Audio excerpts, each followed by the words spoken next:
It's time for Did You Watch It? How does this show work?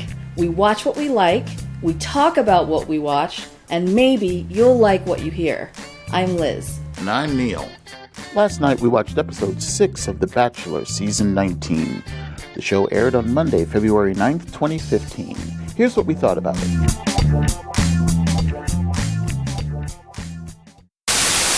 Kelsie. Oh, right? She was laying out on the tile floor and the paramedics were attending to her. Caitlin said it best, bitches be crazy. Yes. And she was just so delicately prone on the floor with her 2 feet to the side and her ever so delicate And of course, after she goes through her near-death experience, she specifically asked to talk to Farmer. Of course she does. So for that move, she gets promoted to girl. Oh, God. Spoiled-ass bratty girl. Yes. But a girl just the same. Definitely. And props to Ashley I for being the first to suggest that the whole dead husband story was made up. I know, right? When she said that, I thought, oh my gosh, now I'm starting to question it. Right? It may be a good story, but why is it so wonderful, Kelsie? Because, maybe you made it up. Yeah, exactly. I've had panic attacks. Well, so have I, and you don't look like that after a panic attack. I'm sorry. She curled her mouth and said that she had never had one before. So if you've never had one before, how the hell do you know that that's what it is? And the fact that she was, like I said last week, laying there saying, I think I'm having, a panic attack kind of thing. Yeah, you can't articulate. I think I'm having a heart attack. I think I'm having a coronary occlusion. Yeah, I think I'm making an ass of myself. Oh, wait, did I say that? No surprise to me. I knew Samantha and Mackenzie weren't going to make it. I was hoping that Mackenzie wasn't going to make it. I would have rather seen Kelsie go home rather than Samantha, because I kind of wanted to get to know Samantha a little bit. Yeah, but it's week 6, and we still don't know this child. I know. And props to Caitlin when she said that she wanted to pop Kelsie right in the teeth holder. I thought that was funny as crap.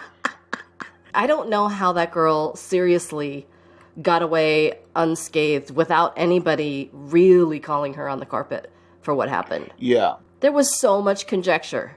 Exactly. Now that we're down to 9, we have to update the heifer breakdown. Okay, let's hear it. There wasn't a lot of movement. It was more reorganization. Okay. The women are still women. Yes, the Fad Five. Becca, Whitney, Caitlin, Carly, and Jade. But for the girls, I had to create 2 subcategories of girl. Because it's still girls. The Sallys and the Lucys, in keeping with the Peanuts and Charlie Brown theme, you see. Okay. You have the Sallys, who emulate Charlie Brown's sister, who have this kind of like ditzy, kind of over-idealized image of the whole process. Then you got the football pulling away bratty-ass Lucys. Yeah. So, of course, we have, as our Sallys, we've got Megan and we've got Ashley I. Okay. And Megan is even kind of like, not exact, but she's definitely not a Lucy. No. I don't think there's a contrived bone in her body, basically. No, just ignorant. Just doesn't know her states and her countries. And so for the Lucys, we have Kelsie and Britt. Yeah. Because those are some calculating... Right? They're liars. They're just straight up liars. They are liars. And this episode showed us a lot more to back all of that up. Exactly.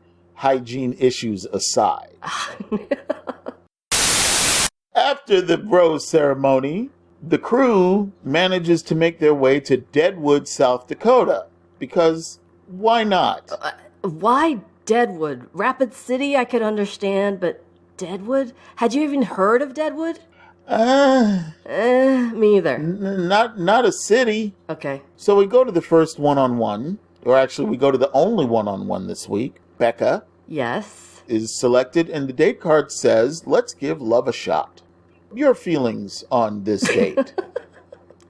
Well, you know me. Because I have my feelings, but I want to hear yours first. Well, from other shows that we've done and just from knowing me as a person, I could stand going to a gun range. I love it. I think it's fun. I also think it's a great date idea with the right person. Of course. I loved the date. I thought it was great. I liked the two of them together. I love the fact that they make each other laugh. You know, it was kind of cool to see that and have some conversation. And of course, for her to get her first kiss with him. So I kind of liked the date. Last week, I said that Becca needed to come strong to the hoop. Okay, is that a basketball reference? It's a basketball reference. Okay, you know that's totally lost on me. Need to be a presence in the paint. Okay. Need to be the enforcer. Okay, she needs to come. She needs to come strong. No wonder I didn't know what you were talking talking about. Say it with your chest, type of thing. So she definitely did. Yes. And then some. Yes, I liked it. I liked seeing this side of her. Of the remaining females, I believe Becca presents the least drama of the bunch. Yes. Because Megan's just silly. Yeah. Caitlin has an edge to her. She does. And we saw a little more of that in this episode, too. Oh, thankfully. I'm just saying. Somebody's got to show something. Yeah, no, and I'm good with it, okay? Me too. But when I say the word Iowa, I don't see none of them other ones. I mean, Becca's about as close to Iowa as you can get without actually being from Iowa. Yeah, I see a couple of the others there, which we've talked about before. So, yeah, I think I could see it. Whitney's a hard sale for me, just because of what she does and who she is. I'm sure that she would do well there, but it just seems like it would be work on her part. Yeah, I think Jade and Carly could definitely be there. Jade, I don't know. Jade needs a sandwich, and she's a little frail. Yeah. And so I just question that. She needs some meat on her bones. I feel like, she'd trip over a bale of hay easily. Exactly. Yeah. Carly, possibly. Yeah. Carly has a little polish. There's a little gloss to Carly. What Carly needs to do is she needs to use this as a jumping off point to find somebody out in the real world. I think that would be best for her. But Becca, I can just see her glide right in. Yes. Especially with that gun. Yes. She was tearing it up. During the end credits, you saw the whole shooting thing. She did great. Yeah, she did wonderfully. He was no slouch either. I was impressed. It's like, go on, girl. Yep. Becca, A+. Gotcha. Yeah, and I don't think I'm giving away any secrets since it was handled in the first minute of the friggin' season, but I guess she's going to the fantasy suite. Oh, the virgin in the fantasy suite? See, the whole time I was thinking that was Ashley. Yeah, took care of that today. We finally had an intervention with Kelsie. Finally! They were all women. Yes. Against the girl. And she was just shady through the whole thing. She's about as genuine as a $4 bill. No, shady. Just my God. The way her face looked, the way she was looking at him, the way she was talking to him. I'm like, girl, somebody needs to just pop. Yeah. Smack her. I'm just saying. I would have. Right in the teeth holder. Yeah. Yes. There's one thing I like about Whitney. She won't bend. No, she won't. I like her because she speaks her mind. That's right. And I like that. I respect that. Me too. Which is why I kind of don't see a good ending with her and Chris. Because when Chris gets frazzled, that boy can't talk. He gets all, I was... But I was thinking... I know, but I just think, I don't know. I just like them together. I need to see them together a little more to make a final decision. But I'm just liking where it's going. Our group date had Whitney, Jade, Britt, Caitlin, Carly, and Megan. And the card said, let's make sweet music together. Yes. And we saw Carly's face just totally light up. The cruise ship singer, of course it would light up. Now, full disclosure, country music is not my thing. Oh, not mine either. I guess the assignment was to write a song that conveyed their feelings about this adventure that they were on. Which I thought was a great idea, by the way. It is a pretty good idea, absolutely. But see, here's the thing. I don't watch American Idol, okay? Have you ever? No, I have never watched American Idol. The reason why is because singing is a huge deal to me, okay? Bad singing in my ears is not like nails on a chalkboard. It's literally like getting a spinal tap. Wow. And I know that is not fun. No. Oh no. my gosh. I have had one. Yes. It sucks. Wow. And that's how you feel about bad singing. That's how I feel. When I hear wrong notes, it's that kind of reaction. It's just my spine just compresses. Yeah. And pain radiates from my back muscles around to my solar plexus. It's not good. I just like the fact that it took them to this place of really thinking about something unique about what they knew about Chris, right? Whether it's something, like the idea, right, that they shared, something that happened between them, whatever it was. I just thought that was kind of a cool thing to give them a chance to, you know, have a venue to write that out. And then the performance part of it, absolutely, totally nervous. That would be nerve-wracking, not only singing in front of Chris, but whoever the people were that were around, and Big and Rich, too. Farmer really should have rethought actually getting up in front of that mic, because his was the biggest pain for me. I know, but I loved it. I loved the lyrics. I just thought it was cute, and it put everybody at ease because they knew, okay, if he can get up there and sound like that, then I can get up there and do what I need to do. So I give him props for going ahead with it. Okay. Well, we went down the list. Britt was surprisingly good. She was. Whitney can't carry a tune in a bucket. No, that was bad. Poor Whitney. Caitlin had the wrong genre. She's not country. I know. She's definitely hip-hop. Yes. We'll give her that. Yeah. Megan was decent, but don't quit your day job, Megan. Yes. Carly, absolutely. Absolutely. The lyrics, the singing, yes. Everything about it was fantastic. Yes. I loved what she said. Nothing but positivity. The way she was looking at him, and they were really having a moment. You know what I mean? Like when she said there was nobody else in the room in that moment, it was true.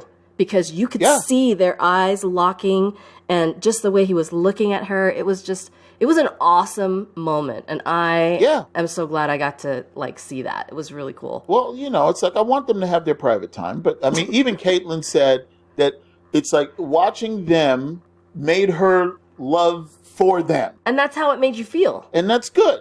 Yeah. Now, Jade, she ain't a singer, but she could be a lyricist. She put something together I thought was very sweet and very heartfelt. And it was very much her. Exactly. I loved it. I think they all did a great job. Because The Bachelor is about balance, for all of the wonderment that we were feeling during this performance, then we had to go to the aftermath.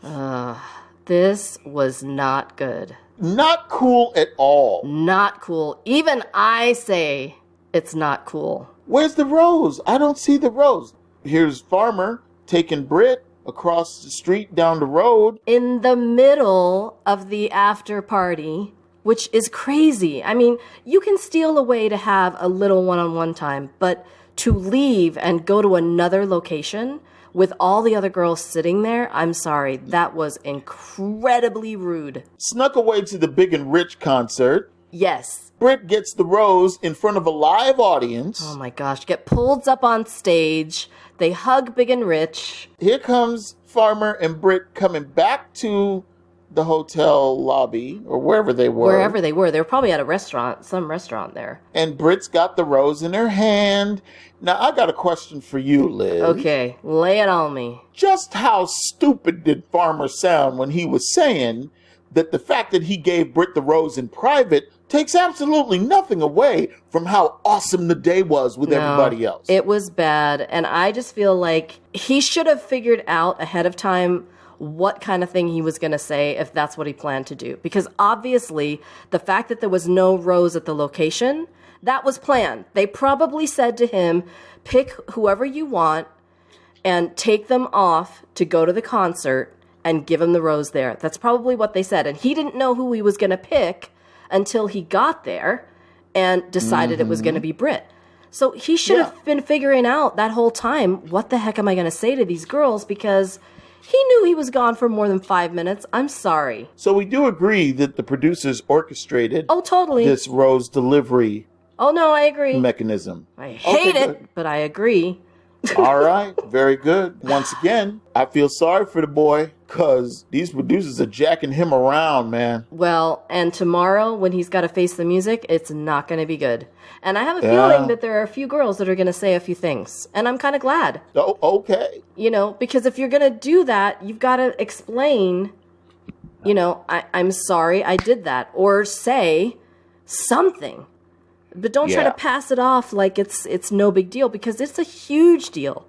All you had to do is look around and see their faces. But I like what he said. Well, it's kind of late, so I'm going to head off. I'll leave you guys to... Well, and then, if I was in that room, I would have just said, guys, I'm out. You guys can hang around if you want to. But I would have just gone back to the hotel, because that's some bullshit. It was. And, okay. Whitney, did you see Whitney's face? I know, she was staring daggers. And the whole thing is because she's a huge country music fan, right? So if you're a country music fan, and I'm not, but I know in those circles, Big and Rich is a big deal. So for her to just be so enamored that it's them, and to have him take off for an hour with another girl and give her the rose and go to that concert, it's like insult to injury. I mean, she was crushed. I felt terrible. As if the group date wasn't enough of a disaster. Then we head into the 2-on-1. With the card that read, 2 girls, 1 rose. 1 stays, 1 goes. They say that every season. It's so... Oh my gosh. It's bad. Let's have a good time in the Badlands. Yeah. After the card was read, I wrote down, is it possible for both of them to go? Oh, it's always possible. That's happened before. Just looking at these 2 heifers, because I think they fully qualify as heifers now. Yes, you can. And I will I will concede. Clearly, they both want to get the rose. Clearly. But for different reasons. Kelsie wants to be the chosen one.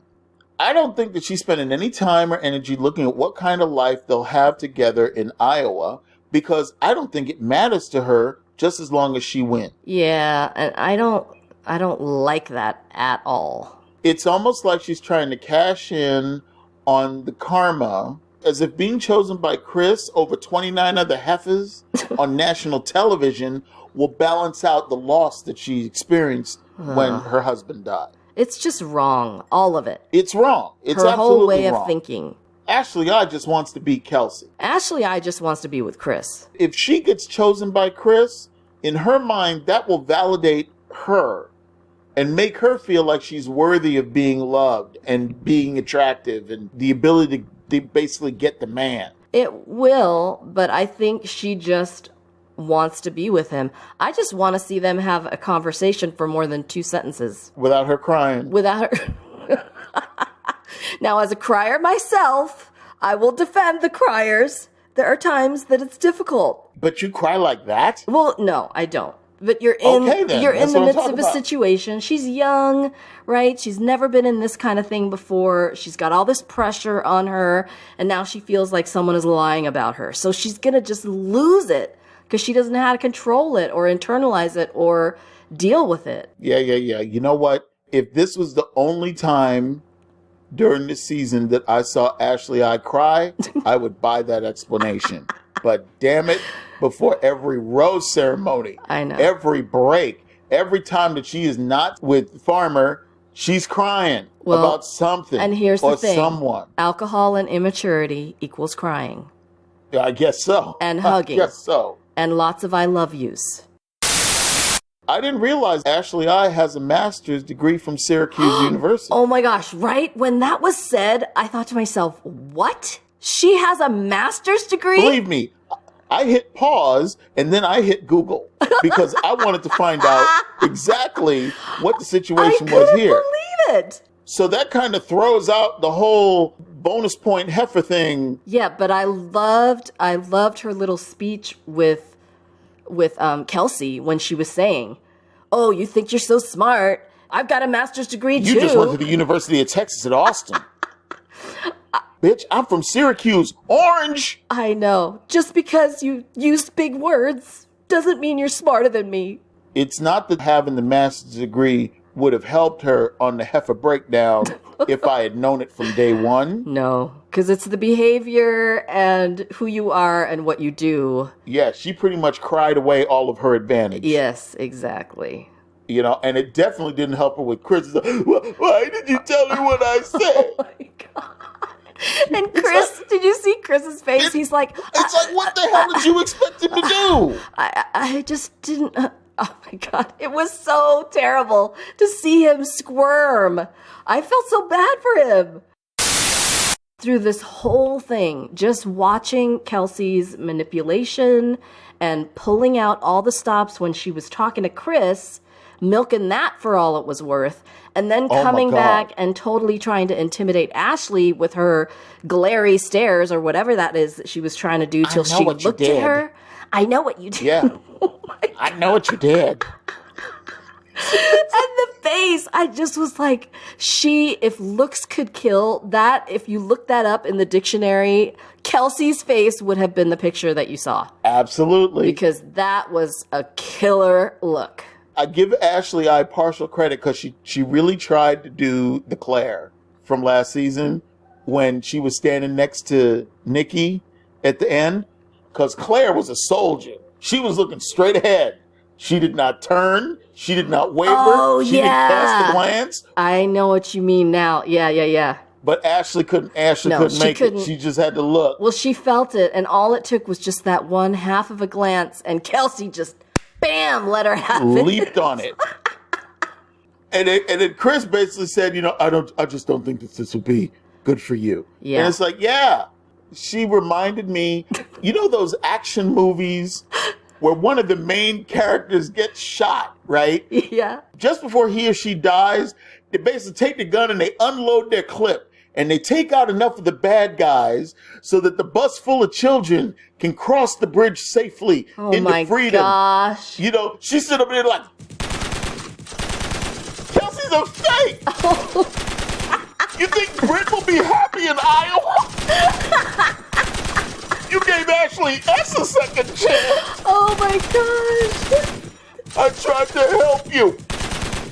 That is a hilarious analogy. You're so right. She's like, if I'm going down, I'm going down screaming. I'm going down. Yeah. It's like she brought up Britt. It's like, wow. Yeah, I don't blame her, but Kelsie's crazy, sickeningly sweet smile at the end, like she had won in some way. And oh, yeah. They go back to the hotel room and the production assistant comes in and they take out Ashley's bag. And it was like everybody's dog died. I mean, just the group. It's like, oh my God, I can't believe it. I know, right? When he came back and was trying to tell her that he had just let her go. And then she was just doing that whole little coy thing with her. Oh, it's okay. I know it's hard. Loss is hard. Oh, I wanted to barf. I'm like, seriously? Yeah. You think he's going to buy all this crap? And then, bam, he laid it on her. Thankfully, the boy had sense. Right? And sent that heifer packing too. Actually, he didn't send either of them packing. He just got in the helicopter and said, y'all find your own rides home. Peace. I'm out, right? I loved it. I thought it was priceless. That was great. And then we go back to the hotel room. Oh my gosh. Everybody's all down. And then they hear the door unlock. And it's the production assistant. And she comes to get Kelsie's bag too. Everybody's like, woo! Let's get drunk. I was laughing out loud. I was screaming. I couldn't believe it. The sheer amount of party spirit and just everybody was just celebrating. And I was just laughing, thinking, this is so sad that it's over somebody going home. But I totally get it after everything that they've been through with this girl. So next week, I only care because it's the 2-day event. It looks like they're going to go to Arlington for one of those days. But I'm glad that a bunch of them are going to Arlington because I think it'll give Chris a good insight into how people are going to react. And we find out that Jade had a little Playboy pictorial in her past. That shocked me. To me, that wouldn't be a negative. No, it's not a negative. I just didn't picture it based on who she's been in the whole show thus far. Oh, yeah. I didn't picture that she would be a girl that would have chosen that kind of experience because she's so painfully shy. Playboy, it's not a big leap. Okay, if it was Hustler, then I go, ooh. Yeah. That's our time for today. You can follow us on Twitter at @DidTheLetterU_Watch_It. You can also find us at iTunes. Let us know what you think. Thank you for listening.